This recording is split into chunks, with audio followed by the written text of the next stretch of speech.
잠자리 동화 테레사.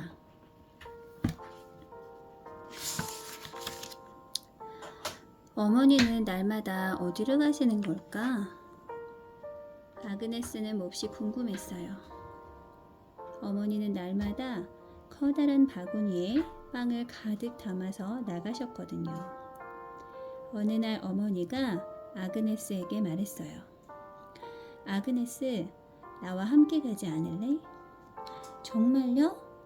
아그네스는 신이 나서 물었어요.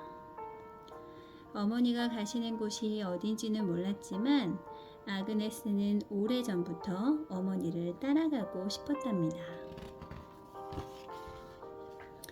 아그네스, 이제 다 왔어. 바로 이 마을이란다. 두 사람이 도착한 곳은 언덕 위의 작은 마을이었어요. 이 마을은 가난하고 병든 사람들이 모여 사는 곳이었어요. 아그네스가 들고 온 빵을 보자 아이들이 달려왔습니다.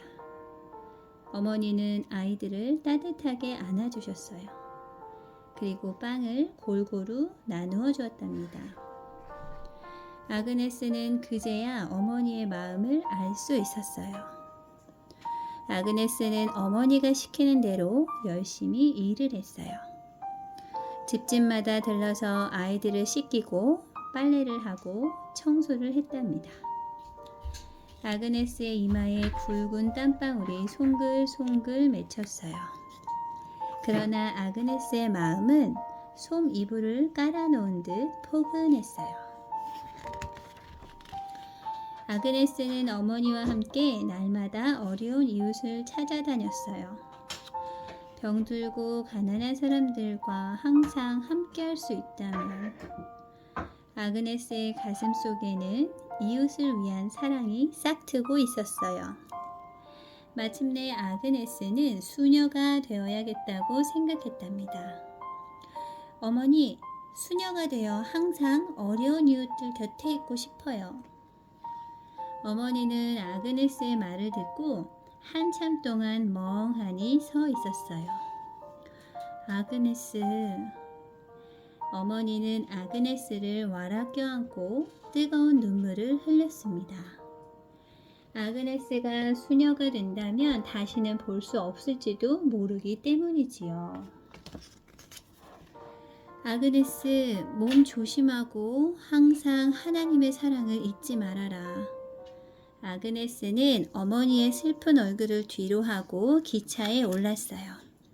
그때 아그네스의 나이는 18살이었답니다. 뿌뿌. 기차는 인도를 향해 힘차게 달렸습니다. 아그네스의 마음은 이미 인도의 수녀원에 도착해 있었어요. 이 소녀가 바로 인도의 어머니 마더 테레사 수녀랍니다. 수녀가 된 테레사는 수도원에서 아이들을 가르치게 되었어요. 테레사는 아이들에게 좋은 친구가 되었지요. 선생님, 선생님! 아이들은 하루 종일 테레사의 치마끝을 붙잡고 따라다녔어요. 테레사는 아이들에게 지리와 역사, 가톨릭 교리를 가르쳤어요. 테레사는 잠시도 쉬지 않았어요. 그러던 어느 날 테레사는 병에 걸리고 말았답니다. 테레사 수녀님, 조용한 곳에 가셔서 좀 쉬었다 오세요. 많은 수녀님들이 걱정스러운 얼굴로 말했어요. 할 일이 이렇게 많은데. 테레사는 무거운 발걸음으로 수도원을 나섰어요. 수도원의 대문을 나서던 테레사는 깜짝 놀랐어요. 평화롭기만 한 수도원과는 달리 담 하나를 사이에 둔 마을은 마치 전쟁터 같았거든요. 곳곳에 쓰레기 더미가 아무렇게나 쌓여 있고 고약한 냄새가 코를 찔렀어요. 어머나 세상에. 뼈만 앙상하게 남은 아이들이 쓰레기통을 뒤지고 있는 게 아니겠어요? 거리에는 많은 사람들이 고통을 참지 못해 쓰러져 있었어요. 테레사는 자신이 아픈 것도 잊은 채 쓰러져 있는 사람들에게 달려갔습니다. 그리고 가지고 있던 빵과 음식을 나누어 주었어요. 사람들은 겨우 정신을 차렸어요. 이 사람들과 함께 살아야겠어. 테레사는 굳은 결심을 했답니다. 테레사는 입고 있던 수녀복을 벗고 거칠고 질긴 옷으로 갈아입었습니다. 우선 아이들을 가르칠 수 있는 학교를 만들자. 배우지 못하면 저 아이들은 어른이 되어도 마찬가지일 거야. 테레사는 아이들을 모으기 시작했어요. 테레사는 집집마다 찾아다니며 어른들을 설득했어요. 어른들은 테레사의 말을 들으려고도 하지 않았어요. 먹을 것도 없는데 공부는 무슨 공부? 하지만 테레사는 포기하지 않았지요. 땅바닥에 글씨를 써가며 아이들을 가르쳤어요. 소식을 듣고 수도원의 제자들이 찾아왔어요. 선생님, 저희가 돕겠습니다. 제자들의 도움으로 뚝딱뚝딱 학교가 세워졌어요. 모른 채 하던 마을 사람들도 힘을 모았습니다. 쓰레기로 넘쳐나던 거리도 깨끗해졌어요. 썩은 물이 고여있던 우물에서는 맑은 물이 솟았어요. 하지만 가난하고 병든 사람들은 여전히 많았어요.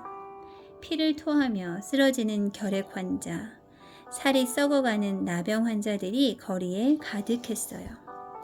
테레사는 무료 진료소를 만들기 위해 여기저기 쫓아다녔어요. 발바닥이 닳도록 걷고 목이 쉬도록 말했지만 도와주겠다고 선뜻 나서는 사람이 없었어요. 똑똑똑. 어느 날 제자 한 명이 테레사를 찾아왔어요. 수녀님이 하시는 일을 함께 하고 싶어요. 테레사는 믿어지지 않았어요. 그 제자는 엄청난 부잣집 딸이었거든요. 가난한 사람들과 함께 사는 일은 몹시 힘들단다. 예, 알고 있어요. 하지만 수녀님과 함께라면 아무리 힘든 일이라도 할 수 있어요. 제자의 대답은 확신에 차 있었답니다. 테레사는 제자의 세례명을 자신의 세례명인 아그네스로 지어주었어요. 아그네스는 테레사에게 큰 힘이 되었어요. 테레사는 12명의 제자들과 함께 사랑의 선교회를 열었습니다. 선교회 앞에는 새벽부터 밥을 얻어먹기 위해 수많은 사람들이 줄을 섰어요. 테레사는 더 많은 사람들에게 밥과 약을 주고 싶었습니다. 이러한 마음이 세상에 알려지자 사랑의 손길은 끊이지 않았어요. 여러 나라에서 의약품과 식량이 도착했답니다. 그리고 테레사 수녀를 돕겠다는 봉사자들의 수도 날이 갈수록 늘어갔지요. 인도뿐 아니라 세계 곳곳에 사랑의 선교회가 세워졌습니다. 테레사의 사랑이 뿌리를 내린 것이지요. 어느 날 교황이 인도를 방문했어요. 교황은 테레사가 일하는 곳을 찾아왔어요.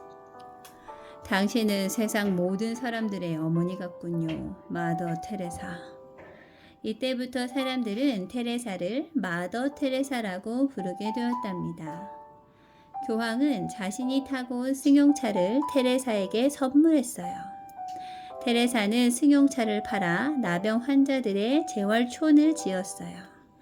이것이 바로 평화의 마을이랍니다. 테레사는 길거리에서 죽어가는 사람들을 위해 죽음을 기다리는 집을 만들었습니다. 늙고 병들어 아무데도 갈 수 없는 사람들이 편안히 죽음을 맞이할 수 있도록 도와주었어요. 평생을 거리에서 살다가 이렇게 따뜻한 곳에서 눈을 감게 되다니 정말 감사합니다. 죽어가는 사람들의 입가에 잔잔한 미소가 번졌습니다. 테레사의 눈가에는 안타까운 눈물이 고였어요. 인도의 어머니 마더 테레사에게 노벨 평화상을 수여합니다. 1979년 세계에서 가장 크고 영광스러운 상을 받게 된 것입니다. 그러나 테레사는 상을 받는 것보다 많은 사람들이 가난한 이들을 이웃으로 생각할 수 있게 된 것이 더 기뻤습니다. 테레사는 평생 동안 병들고 가난한 이웃을 위해 일하다가 87살의 나이로 조용히 하나님 곁으로 돌아갔답니다. 미국 하버드 대학교 의과대학에서 재미있는 실험을 했습니다. 사람들이 봉사활동을 하게 되면 면역 기능이 높아진다는 것을 알게 된 것입니다. 그런데 또 하나 재미있는 사실은 테레사 수녀의 사진을 보여주어도 면역 기능이 높아진다는 것입니다. 그래서 이 효과를 테레사 효과라고 부르고 있습니다. 사실상 테레사 수녀는 평생을 소외되고 고통받는 사람들을 위해 봉사하셨던 분입니다. 자신의 모든 것을 버리고 수녀가 되었고 처음 가졌던 마음대로 가장 힘들고 어려운 사람들을 돕기 위해 살았습니다. 그 봉사의 마음과 정신은 주변 사람들을 감동시켰고 점차 확대되어 세계가 테레사 수녀의 일에 도움의 손길을 보냈습니다. 무엇보다 테레사 수녀가 활동하는 곳에서 봉사를 경험한 사람들은 돈으로 살 수 없는 행복한 마음을 얻어갔습니다. 테레사 수녀는 우리에게 진정한 봉사가 무엇인지, 그 봉사의 가치가 무엇인지를 보여준 분입니다.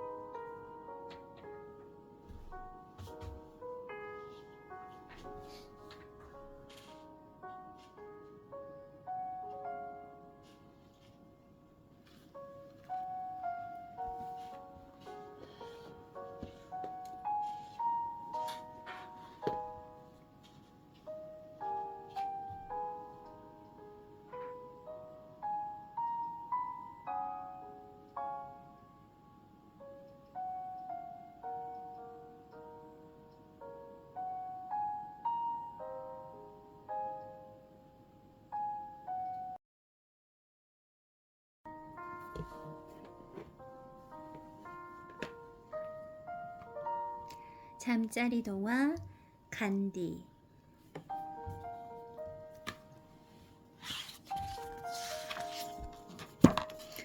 아얏!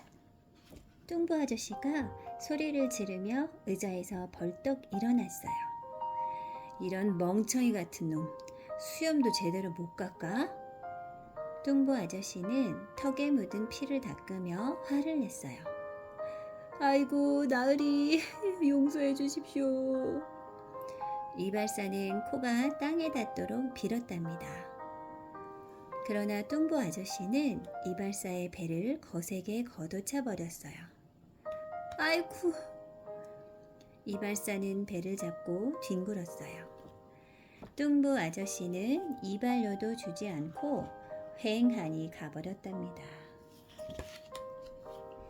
인도는 매우 가난한 나라였어요. 거리에는 언제나 구걸하는 사람들로 넘쳤어요. 부자 나라인 영국은 인도에서 주인 행세를 하며 인도인을 괴롭혔어요. 좋은 일자리는 영국인이 다 차지하고 인도인들을 부려먹기만 했어요. 발을 씻겨라. 짐을 옮겨라. 영국인은 인도인이면 아무에게나 명령했어요. 이것이 바로 간디가 태어난 인도의 모습이랍니다. 간디의 아버지는 나라 일을 하셨어요. 그래서 간디네는 가난하지는 않았어요.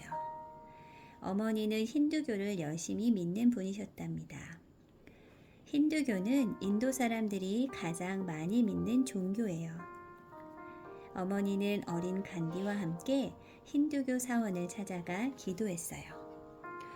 이 아이가 정직하고 바르게 크도록 도와주세요.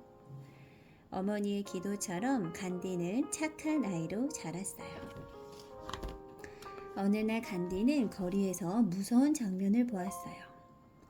무슨 잘못을 했는지 이웃집 아저씨가 영국인에게 심하게 매를 맞고 있었어요. 그러나 아무도 말릴 수가 없었지요. 혹시나 자기도 맞게 될까봐 겁이 났던 거예요. 멀리서 지켜보던 간디의 눈에 슬픔의 눈물이 고였어요. 여기는 우리나라인데 왜 꼼짝도 못하는 거지? 간디는 깊은 고민에 빠졌어요. 그때 이슬람교를 믿는 친구가 찾아왔어요. 간디야, 너는 채소만 먹지? 힌두교를 믿는다는 간디는 고기를 절대로 먹지 않았어요. 고기를 먹어봐. 영국이처럼 힘이 세질 거야. 그러면 영국인들을 이길 수 있어. 간디는 친구의 말을 믿고 난생 처음 염소 고기를 먹었어요.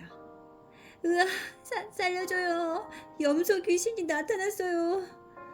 친구의 말은 거짓말이었지 뭐예요.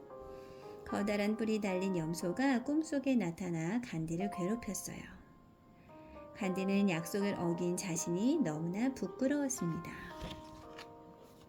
그 후로 간디는 매우 정직한 청년이 되었답니다. 어머니, 영국에 가서 법률 공부를 하고 싶어요. 훌륭한 변호사가 되어 인도인을 돕고 싶었기 때문이지요. 간디는 변호사가 되기 위해 열심히 공부했어요. 그리고 마침내 변호사가 되었답니다. 인도로 돌아온 간디는 조그만 법률 사무실을 열었어요. 그러자 많은 인도인들이 찾아왔어요. 선생님, 도와주세요. 간디는 억울한 일을 당해 아파하는 인도인을 위해 부지런히 뛰어다녔어요. 간디는 더 많은 일을 하기 위해 남아프리카로 떠났어요. 간디가 1등 칸 기차표를 사서 기차에 올랐을 때였어요. 자리를 찾기 위해 1등 칸으로 들어선 간디를 보자 앉아있던 백인들이 모두 인상을 찌푸렸어요. 1등 칸 안에는 인도인이 한 명도 없었답니다. 그때 갑자기 백인 한 명이 무서운 얼굴로 소리쳤어요. 여기는 너 같은 인도놈은 탈 수 없는 곳이야. 빨리 내리지 못해? 간디는 한마디 말도 못한 채 쫓겨나고 말았어요. 결국 덜컹거리는 3등 칸에서 찬바람을 맞으며 가야 했답니다. 남아프리카에서 돌아온 간디는 글을 썼어요. 인도인들이 당하는 슬픔을 세상에 알리기 위해서였어요. 영국은 그런 간디가 몹시 미웠어요. 어느 날 책을 쓰고 있던 간디는 영국인들에게 끌려갔어요. 네가 감히 영국을 욕했다고? 영국인들은 간디를 마구 때렸어요. 하지만 간디는 꾹 참고만 있었어요. 나는 너희들처럼 행동하지 않을 테다. 간디는 평화를 사랑하는 사람이었어요. 영국인이 아무리 때리고 욕을 해도 용서와 사랑으로 영국인의 마음을 변화시키려고 노력했어요. 어떤 사람들은 간디가 바보 같다고 생각했어요. 힘에는 힘으로 맞서야 한다고 말했어요. 어느 날 밤이었어요. 불이야! 불! 갑자기 거리가 소란스러웠어요. 수많은 사람들이 거리로 뛰쳐나왔어요. 영국 놈들을 몰아내자! 한밤중이었지만 거리는 불을 켠 듯 환했어요. 영국 경찰서가 시뻘건 불길 속에 타오르고 있었던 거예요. 영국인들은 어쩔 줄을 몰라 했어요. 인도 만세! 만세! 인도인들의 만세 소리가 검은 연기 속에 울려 퍼졌어요. 이 소식은 금세 영국의 높은 사람 귀에 전해졌어요. 인도의 큰 공원에서 종교 모임이 열리는 날이었어요. 모두들 눈을 감고 조용히 기도를 하고 있었어요. 탕! 타당탕! 갑자기 무서운 총소리가 났어요. 언제 왔는지 공원 주변은 영국 군인들로 꽉 차 있었고요. 군인들은 인도인들에게 사정없이 총을 쏘며 방망이를 휘둘렀어요. 공원은 순식간에 지옥이 되어버렸습니다. 간디는 영국 군인들이 한 짓에 대해 무척 화가 났어요. 하지만 인도인들이 영국인들과 똑같이 폭력으로 대항하는 것이 더 슬펐어요. 간디는 인도인들의 마음을 달래기 위해 단식을 시작했어요. 인도인들 가슴에 다시 사랑이 싹트기를 간절히 기도했답니다. 사랑의 힘으로 영국인들의 마음을 변화시켜야 한다고 말했어요. 간디는 바싹 마른 손으로 물레질을 했어요.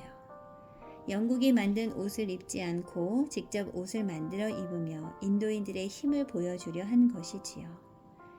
간디의 단식과 물레질은 인도인들에게 큰 감동을 주었어요. 수많은 인도인들이 간디를 따르자 영국은 간디를 잡아 가두었어요. 하지만 감옥에서도 간디의 단식은 계속되었지요. 불쌍한 간디, 우리가 구해줄게요. 인도인들의 마음이 하나로 뭉쳤어요. 간디를 위해 평화의 행진이 이어졌어요. 간디와 함께 단식을 하는 사람도 있었어요. 비록 몸은 차가운 감옥에 있었지만 간디는 인도인들의 따뜻한 마음을 느낄 수 있었답니다. 감옥에서 나온 간디는 인도의 독립을 위해 일했어요. 너희는 총을 가지고 있지만 우리에게는 진리와 정의가 있다. 간디는 총을 든 군인들도 무섭지 않았어요. 어느새 간디는 할아버지가 되었어요. 너무 늙어서 걸음도 제대로 걸을 수 없었지요. 위대한 영혼 마하트마 간디는 목숨이 다하는 날까지 인도의 독립을 위해 싸웠어요. 총칼이 아니라 정직과 사랑으로 말이죠. 마침내 인도가 독립하는 날, 사람들은 모두 마하트마 간디 만세를 외쳤답니다. 영원히 거세지 않는 등불, 마하트마 간디 만세! 인도의 초대 수상을 역임했던 네루가 간디에 대해 한 말입니다. 그는 맨몸에 천 하나 겨우 허리에 두른 볼품없는 모습이었지만 많은 사람들이 그에게 고개 숙이도록 만드는 위엄이 있었다. 영국으로부터 자신의 조국 인도를 독립시키기 위해 평생 애를 썼던 간디는 총칼로 위협하는 영국과는 달리 비폭력 운동을 펼쳤던 인물입니다. 그는 그것이 올바른 정의라고 믿었으며 그 정의는 반드시 승리한다고 믿었습니다. 간디는 남아프리카에서 차별을 받고 있는 인도인들을 보며 인권 운동을 시작합니다. 그리고 인도로 돌아와 본격적인 인도 독립을 위해 일하기 시작합니다. 그런데 그가 펼치는 운동은 영국 군인들에게 무력을 행사하는 것이 아니었습니다. 세금 내기를 거부하고 취업을 거부하며 영국 상품을 사지 않는 등 비폭력에 의한 저항이었던 것입니다. 같은 인도인들조차도 처음엔 인정하지 않았지만 그는 계속해서 비폭력 운동을 전개해 나갔고 마침내 인도인들은 옷을 직접 짜며 깡마른 몸으로 감옥에 투옥되어 있는 간디를 인정했습니다. 세상의 진리와 정의는 총칼보다 더 큰 힘을 발휘할 수 있다는 것을 간디는 보여준 것입니다.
잠자리 동화 헬렌 켈러. 어머, 헬렌 좀 봐. 너무 예뻐요. 어디 한번 웃어보렴. 파란 지붕과 담쟁이 덩굴이 예쁜 헬렌의 집에서는 헬렌의 첫 생일 축하 파티가 한창입니다. 헬렌은 건강하고 예쁜 아이였어요. 헬렌, 후 해야지. 헬렌이 케이크에 촛불을 불자 모두들 박수를 쳤습니다. 헬렌이 말을 배우기 시작했어요. 안녕, 안녕. 물. 아주 잘했어, 헬렌. 어머니는 말을 따라하는 헬렌이 너무 기특해 꼭 안아주었어요. 헬렌은 정원을 뛰어다니며 꽃과 나비의 친구가 되었어요. 그러던 어느 겨울날이었어요. 매일매일 건강하게 뛰어다니던 헬렌이 어디가 아픈지 꼼짝도 않고 누워있는 거예요. 헬렌의 이마를 짚어본 어머니는 깜짝 놀랐어요. 여보, 헬렌이 많이 아파요. 어서 의사 선생님을 모셔와야겠어요. 아버지는 의사 선생님을 모셔오기 위해 급히 말을 타고 떠났어요.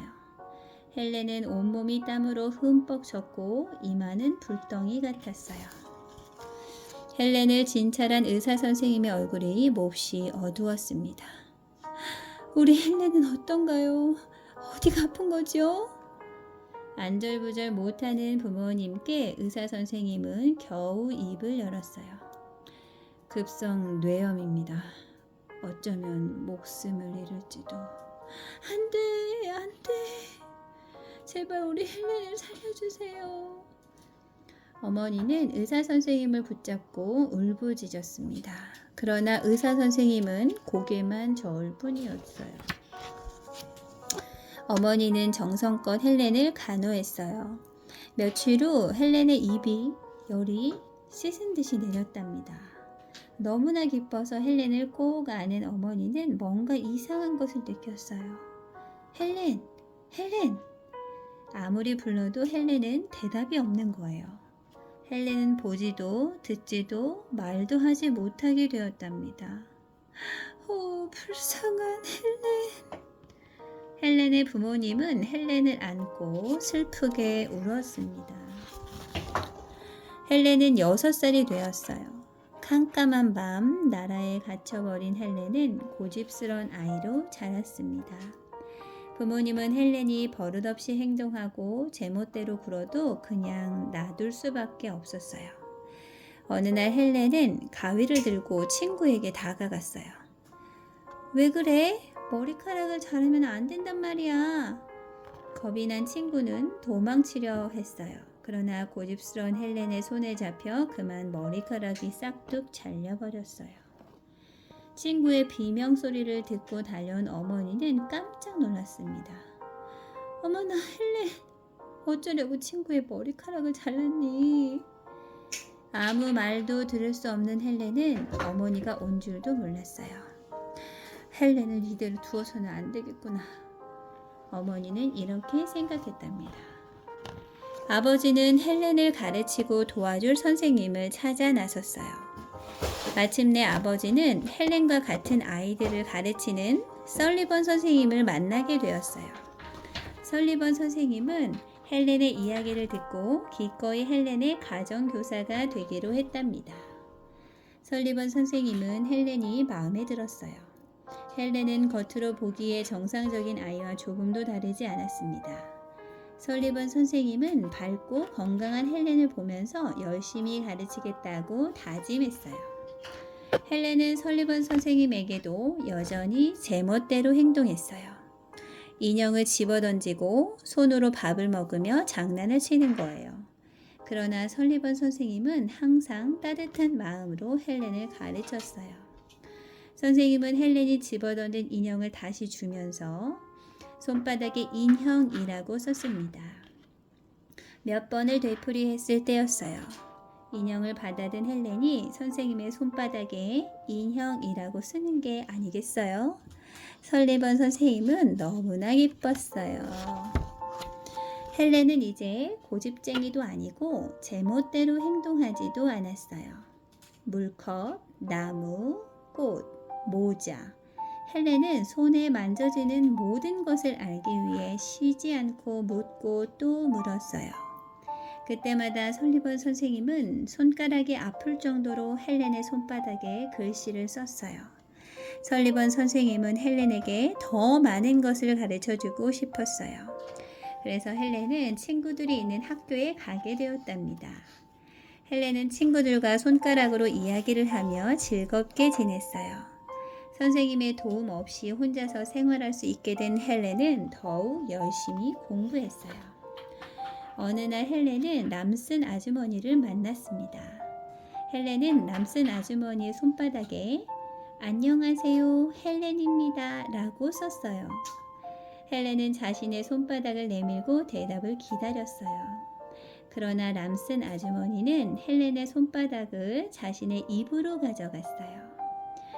헬렌, 내 입 모양을 따라해 보렴. 강아지. 헬렌은 남슨 아주머니의 입을 더듬으며 천천히 따라했어요. 강아지. 헬렌이 말을 하는 순간이었어요. 헬렌은 남슨 아주머니에게서 훌라 선생님을 소개받았어요. 훌라 선생님은 소리내는 방법을 가르치는 훌륭한 선생님이랍니다. 헬렌은 훌라 선생님에게 소리내는 방법을 열심히 배웠어요. 얼마 후 헬렌은 집으로 돌아왔어요.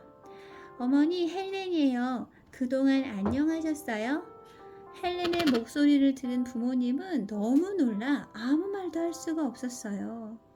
헬렌을 품에 안은 어머니는 너무나 기뻐 눈물을 흘렸답니다. 헬렌은 얼른 점자로 된 동화책을 꺼내 동생에게 읽어주었어요. 눈으로 볼 수는 없었지만 부모님과 동생이 얼마나 기뻐하는지 알 수 있었어요. 헬렌은 이웃에 사는 토미와 친구가 되었어요. 토미도 헬렌처럼 보지도 듣지도 말도 할 수 없는 아이였지요. 헬렌은 토미도 공부를 할 수 있도록 돕고 싶었어요. 헬렌은 토미를 위해 많은 사람들에게 편지를 썼답니다. 헬렌의 편지를 읽은 사람들은 감동을 받았어요. 마침내 토미는 헬렌과 많은 사람들의 도움으로 공부를 할 수 있게 되었답니다. 헬렌은 자신이 다른 사람을 도울 수 있다는 사실에 큰 힘을 얻었어요.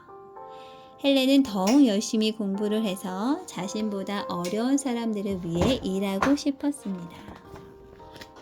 드디어 헬렌은 대학에 입학했어요. 대학 공부는 힘들고 어려웠지만 설리번 선생님의 도움을 받아 최선을 다했어요. 설리번 선생님은 항상 헬렌의 옆에 앉아 헬렌의 귀가 되고 눈이 되고 입이 되어 주셨어요. 4년 후 헬렌은 우수한 성적으로 졸업을 했습니다. 부모님과 설리번 선생님은 헬렌이 매우 자랑스러웠답니다. 헬렌은 많은 사람들 앞에서 연설을 했어요. 여러분, 앞을 못 보는 사람도, 듣지 못하는 사람도, 말을 하지 못하는 사람도 모두 제 친구고 여러분의 친구입니다. 비록 볼 수는 없지만 우리는 서로 마음이 통하는 친구입니다. 제가 받은 많은 도움과 기쁨을 여러분에게 나누어 주겠습니다. 연설장은 감동의 눈물과 박수 소리로 가득 찼어요. 사람들은 헬렌의 연설을 듣기 위해 구름같이 모여들었어요. 헬렌은 평생 동안 불편한 몸을 이끌고 몸이 자유롭지 못한 사람들을 찾아다니며 용기와 힘을 주었답니다. 헬렌 켈러 이야기를 할 때 우리는 또 한 사람을 늘 떠올립니다. 바로 설리번 선생님입니다. 헬렌 켈러는 설리번 선생님의 열정으로 비로소 세상과 소통하는 방법을 배웠습니다. 그런데 우리가 헬렌 켈러를 위대한 사람으로 인정하는 것은 세상과 소통한 이후의 삶 때문입니다. 톰 소요의 모험을 쓴 작가 마크 트웨인이 격찬한 것처럼 그녀는 보지 못하고 듣지 못하고 말하지 못하는 고통 속에서 마음의 힘으로 자신의 처지를 극복하였고 더구나 평생에 걸쳐 전 세계 장애인들에게 희망을 전했습니다. 전 세계를 돌아다녔던 헬렌 켈러가 한 번은 우리나라를 방문한 적이 있습니다. 한 학교에서 이런 연설을 하였지요. 세상에서 가장 불쌍한 사람은 눈이 있어도 제대로 보지 못하는 사람입니다. 제게는 세상 모든 것을 소중히 바라볼 수 있는 마음의 눈이 있습니다. 헬렌 켈러는 고통 속에서 자신의 처지에 대해 힘들어하는 수많은 장애인들에게 희망을 주신 분이었습니다.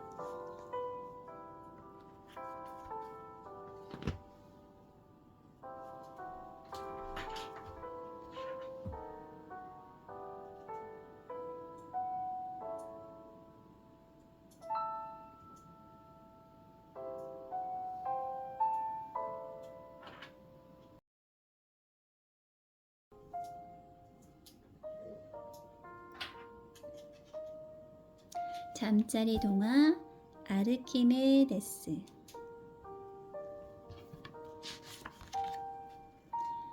헤론 왕에게 골치 아픈 일이 생겼어요. 아무래도 아르키메데스를 불러야겠군.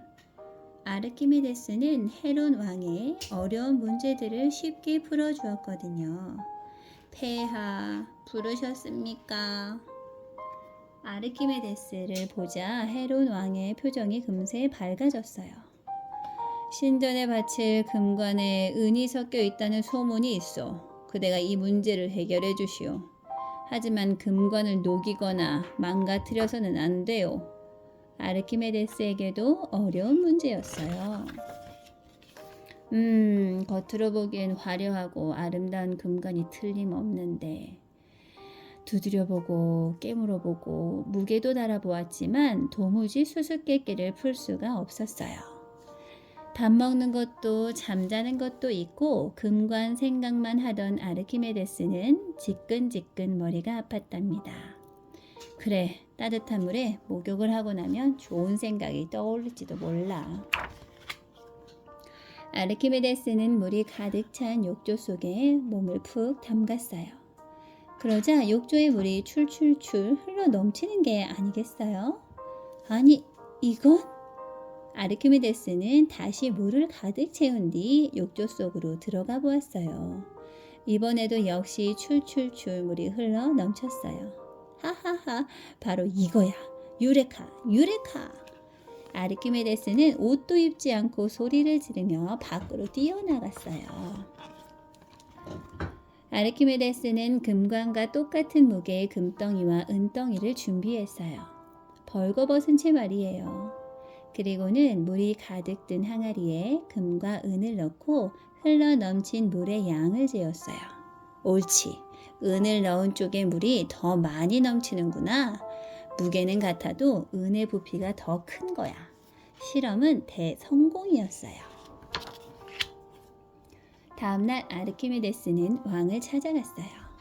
폐하, 이 금관 속에는 은이 섞여 있습니다. 아니, 그걸 어떻게 알아냈어? 하하하, 바로 목욕탕에서 발견한 원리입니다. 아르키메데스는 금관으로 직접 실험을 해 보였어요. 오호, 그대는 참으로 위대한 학자요. 은을 섞어 금관을 만든 거짓말쟁이 장인은 큰 벌을 받고 말았답니다. 어느 날 아르키메데스는 들길을 걷다가 농부들이 땀을 뻘뻘 흘리며 물을 길어오는 것을 보았어요. 좀 더 편하게 물을 길어올 수 없을까? 얼마 후 아르키메데스는 손쉽게 물을 퍼올릴 수 있는 기계를 만들었어요. 자, 모두들 힘껏 돌려보시오. 커다란 용수철관이 담긴 통을 비스듬히 눕혀서 돌리자 쏘쏘 물이 나왔어요. 와, 물이다. 물이 나온다. 사람들은 이제 힘들게 물을 깃지 않아도 되었지요.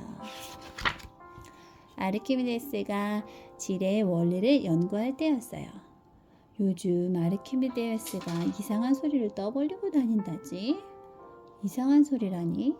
지렛대와 발판만 있으면 지구를 움직일 수 있대. 하하하, 별 미친 녀석을 다 보였군. 사람들의 이야기는 헤론 왕의 귀에까지 들어갔어요. 아르키메데스가 그런 소리를 했단 말이지. 당장 아르키메데스를 불러오너라. 마침 궁궐에는 골칫거리가 하나 있었어요. 큰 배를 만들어 놓고 바다에 띄우지 못했던 거예요. 왕은 아르키메데스를 시험하기로 했어요. 그대는 지구도 움직인다고 하니 저 배를 바다에 띄우는 것쯤은 간단하겠지? 네, 지렛대를 이용하면 쉽게 움직일 수 있습니다. 아르키메데스는 자신있게 대답했어요. 드디어 배를 바다에 띄우는 날이에요. 자, 이제 배를 띄우겠습니다. 아르키메데스는 한쪽 손에 잡고 있던 밧줄을 잡아당겼어요. 그러자 거짓말처럼 배가 움직이기 시작했답니다. 드르륵 드르륵 지렛대를 따라 움직이던 배는 파도를 가르며 바다로 들어갔어요. 와, 굉장하다. 100명이 끌어도 꿈쩍않던 배를 겨우 한 손으로 바다에 띄우다니. 아르키메데스가 배를 움직인 것은 바로 복합 도르래와 지뢰의 원리였답니다. 평화롭던 시라쿠스에 전쟁이 일어났어요. 로마 군대가 바다와 육지로 떼지어 몰려왔지요.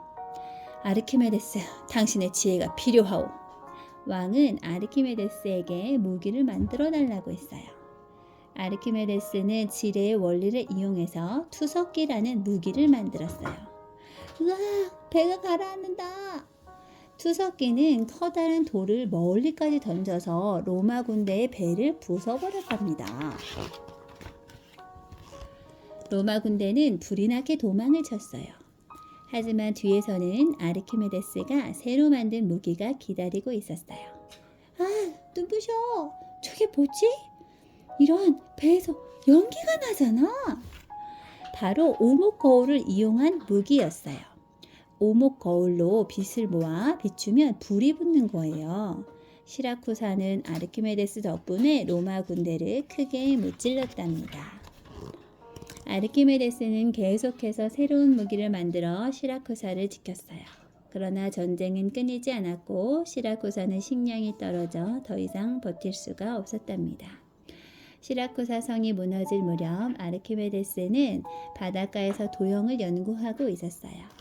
로마 군대가 몰려오는 것도 모르고 말이에요. 로마 병사들은 아르키메데스가 모래 위에 그려놓은 도형을 마구 짓밟았어요.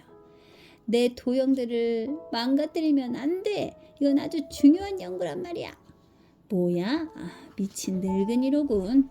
로마 병사는 허리에 차고 있던 칼로 아르키메데스를 찌르고 말았어요. 무식한 병사 때문에 위대한 과학자를 잃었구나. 로마의 장군은 아르키메데스를 알아보고 크게 슬퍼했답니다. 수학을 사랑했던 아르키메데스는 친구들에게 입버릇처럼 말했대요. 내가 죽거든 내 무덤에 꼭 원기둥 모형의 비석을 세워주게. 아르키메데스의 유언대로 그의 무덤에는 원기둥 모형의 비석이 세워졌지요. 아르키메데스의 많은 이론과 발명은 어린 과학자들의 꿈을 키워주는 소중한 지렛대가 되고 있답니다. 유레카로 유명한 아르키메데스가 위대한 학자로 알려지기 전 어떤 과정을 거쳤는지는 의외로 잘 알려져 있지 않습니다. 그가 명성을 날리기까지는 사실 끝없는 배움에 대한 열정이 숨어 있습니다. 천문학자의 아들로 태어난 아르키메데스는 어려서부터 다양한 기술을 익힐 수 있었습니다. 그는 더 많은 것을 알고 싶어 했고 결국 이집트로 유학까지 떠납니다. 또한 알렉산드리아의 연구소에서는 기하학을 배우기까지 합니다. 이러한 배움에 대한 열정을 지속하며 이 배운 것을 토대로 많은 발견과 발명을 하게 된 것입니다. 죽는 순간까지도 연구를 계속하였던 아르키메데스. 나에게 충분히 긴 지렛대와 단단한 지렛목을 준다면 한 손으로도 세상을 움직일 수 있다. 그가 이렇게 자신감 있게 말할 수 있었던 것은 그가 누구보다 많은 것을 배우고 많은 것을 알았기 때문입니다.